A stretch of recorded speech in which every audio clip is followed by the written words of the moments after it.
the last time. We are still dealing with the topic that we started. And after tonight, we're probably going to move on.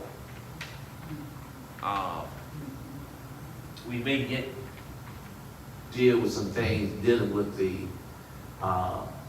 end times, but I do want to try to conclude tonight this section on the New World Order. Yes, ma'am. All right. I was going to possibly do it tonight. We didn't quite. I need to. Sister Riley and I are working together when we do that. And I wanted to wait because I want to view it again, some things, but we're going to show it. Now that probably is not going to happen until after the convocation. Convocation next week. So I have to be away next week. Not that I just want to be. Right, I understand. And initially we did say that. But I sent a text after they said we would go back to this discussion. And when we get ready to show it, we will make an announcement ahead of time. And I would like for the church to come. I really would. We are not going to show it on Facebook, okay? And I think it's a very important topic because, again, it's this person, she's invited to do the message one Sunday morning. She's written a book. We got the book. My wife has started reading the book. It's a very good book. The Lord saved her from being a lesbian. And she talked about what drove her into that lifestyle. Started all the way back as early as the 3rd grade as a child. Rejection. Some other things happened. How she was treated by her siblings. And so she went further and further into it and became an adult. And became an adult where she played the male role, where she literally acted like a man, beating the women she was dating like a man. And so the devil really took her through some things. Found out all that God saved her, delivered her. And it's a wonderful story. And I wanted both groups to see it, the adults as well as the children, because she talked about some things that parents need to know. And I was impressed. I learned some things as I listened to her. But anyway, after the convocation, we'll try to get that. I'm going to actually be speaking in the convocation. It won't be at night. They don't have day services, but they have the graduation for those that are graduating from school. So I've been selected as the speaker for the graduation. And that's going to be on Wednesday at 1 p.m. So I know Clark said it's a distance. Y'all just pray for me. I hope that y'all will come through the night. Some of those nights are going to be very good, so I hope that you will come. All right, the New World Order. Now, along with the New World Order, there has to be in their minds a one world religion. Okay? And listen, things are moving rapidly to try to go to this one world religion. Now you can put those copies down for a while because what I'm getting to talk about for the first part won't be in those copies. This is something that I found online. It's by the expose. It's very interesting article. I can tell you how to get more and how you can find it online. You can read it for yourself. And there's quite a few pages. But the title of this is Globalists Are Aiming for a One World Religion. Education is one of their key tools to implement it. Did y'all hear that? Education is what? One of their key tools to implement it. How do you think that's the case? Let me see what you think. Because I want some dialogue. Let me see what you think. You got some educators in here. We got parents in here. How do you think education will be one of their key ways to implement this? All right? So they're telling us what to teach and taking out what they don't want you to teach. And the other part is they are telling us how we have to address the students. If the child says that they have that they prefer to be called them, they, whatever. Rather than a he or We she. can't refer to, and I got in trouble because I enrolled a student, and birth certificate said the child was a 1-6. And when I got information from the school, the child had, they allowed the child, they allowed the child to change the name and refer to as another six. So I was confused, and I represented one thing and the other represented something else. So then I went to, the administration, and I'm like, well, I have to put it in based on this first. And so they decided to let this child be called what this child was called. Mhm. It was like a 10-year choice. Okay? So that's part, and they was like, they didn't want to get in trouble with the state, you understand what I'm saying? Right. My point is, the state got all these policies and rules in place where you really, they really play into this global thing of letting people, to let the children do what they want to do, and morality or rules of is out the window. So I see it. Can I ask you this? How long ago was that? This past year. Past school year, okay, okay. I asked that question, because of the fact that since the Trump administration has taken over, he's kind of going in a different Yes, direction. but it had, Yeah. trickle down here. Right. He's going in This a, child came from one of your states, one of the states that is not it. I think she's gonna get him out in a minute, so y'all, just be patient. It's not a conservative state, so this state allows the children without the parents' knowledge to change whatever they want to do. Okay. Okay. That's the point I'm trying to make. How this state- Y'all understand her point, don't you? They make applications. Right, right. I'm sure that's gonna change. Trump, we don't recognize They sent the paperwork to the child. you might have applications, they ask you, they see if in one choice, other, or they, or none. Yeah, keep going, keep going. And then, teachers have gotten in trouble when they still refer to the child as she or he. And the child go home and say, she's embarrassing me or whatever, whatever. Then you got a conference between the teacher and the parent, and so the teachers are like, well, what is this supposed to be? Because the system says this is a male or female, and I'm addressing the child based on what in the database that we use. And so these teachers they're confused. Okay, now, and let me give you another scenario. I have another book at home, and in this book, it said that in the Chicago public school system, a teacher posed a question. I don't know if it said how old these children were, but posed a question, how many of you all are for same-sex relationships, the LGBTQ community, and what she had to do, all of you that are for it, you go to this side of the room, and all of you that are against, go to the other side of the room. And those children who were brave enough to say that they were against it, and she lashed out against them, right there in the classroom. Okay?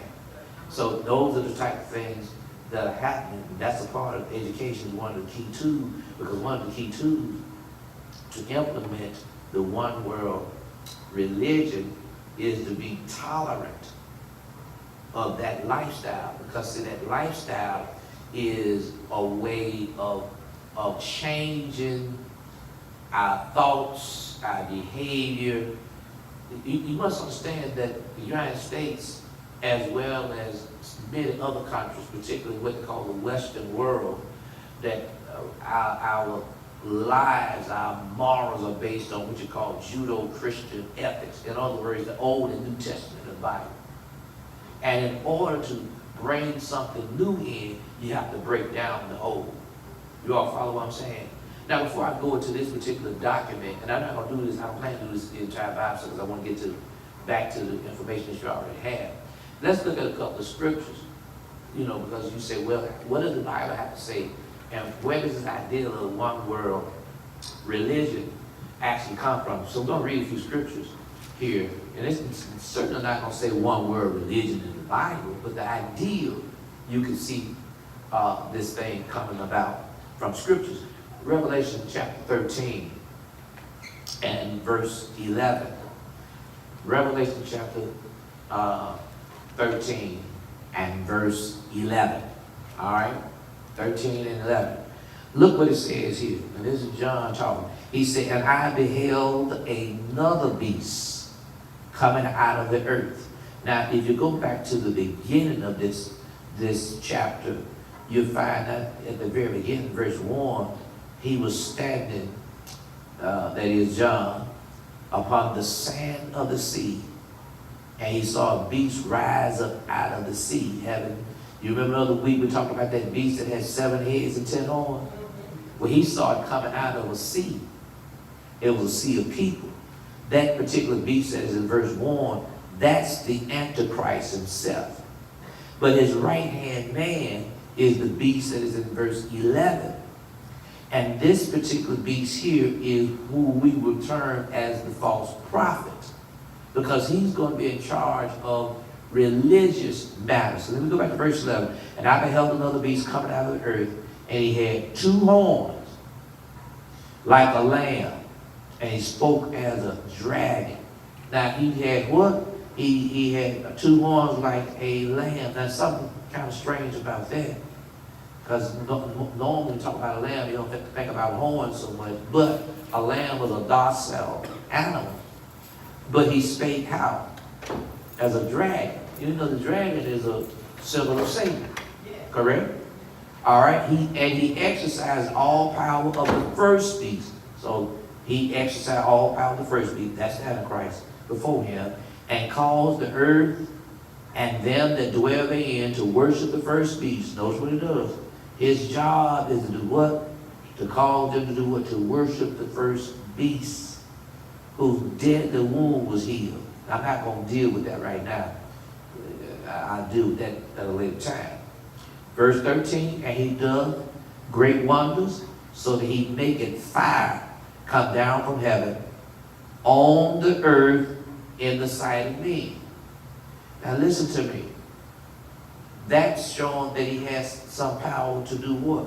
To perform what? To perform miracles. Keep your finger there. And I want to tie something in with that thought. Just keep your finger on that particular chapter. That's what? That's Revelation 13, 11. So go to Revelation chapter 16 for a moment. I got so much writing in my study Bible, I can't find the numbers out now. Revelation 16 and 13, here it is. And I want to tie this in with the part about him calling lightning from the sky. Verse 13 says, and I saw 3 unclean spirits like frogs come out of the mouth of the dragon. Now the dragon is a representation of Satan. He said he saw 3 what? Unclean spirits. Unclean spirits normally denote demons come out of the mouth of the dragon, and out of the mouth of the beast, and out of the mouth of who? Of the false prophet. Do you all see that? For they are the spirits of devils working miracles, which go forth unto the kings of the earth and the whole world to gather them to the battle of the great day of God Almighty. Now, just because, and let me do a little teaching here, just because something happens that you would say is supernatural is not always the power of God. Because Satan Now, please, I want you to please understand this. Satan is nowhere on the level of God. Please understand that. They are miles apart. But because Satan is of the spirit world, and he is the chief of everything that is evil, he does have the ability to do certain things that will amaze man. He has the ability to do things that we cannot do. And so he has a certain amount of power that what he does will appear, or you really could say it is actually a miracle. Because if you go back to Revelation chapter 13, where we were at the beginning, verse 13, and he does great wonders. This is talking about the false prophet. So that he maketh fire come down from heaven on earth in the sight of men. Now, you know, if somebody was standing down here and they called fire from heaven, you know, or make fire come down, that would do what? That would amaze people. And they would look up to that individual as if they may be a god, so to speak. Don't think that that cannot happen, because I've already heard reports of men doing those type of things. Okay? See, I'm trying to show you this thing is setting up. All right? If we go further, verse 14, back in Revelation 13, and he deceiveth them that dwell on the earth by the means of those miracles. Here you go again, which he had the power to do in the sight of the beast. So he had the power to do this in the sight of the beast. That would be the Antichrist. Saying to them that dwell on the earth, that they should make an image to the beast, which had the wound by the sword until it lived. And he had power to give life unto the image of the beast, that the image of the beast should both speak and cause that as many as image of the beast. There will be some type of an image that will look, I suppose, identical to the Antichrist. But the Antichrist would be, let's say, maybe 1,000 miles away, where he's working to try to rule the world. But they have now built this image. And people know that the image is not actually the Antichrist. But the false prophet is going to make him both speak and hear. And that's going to be quite amazing. Now, I'm going to tell you something. The kind of technology that we have coming with AI and all the other stuff that is happening, you can see that being very possible.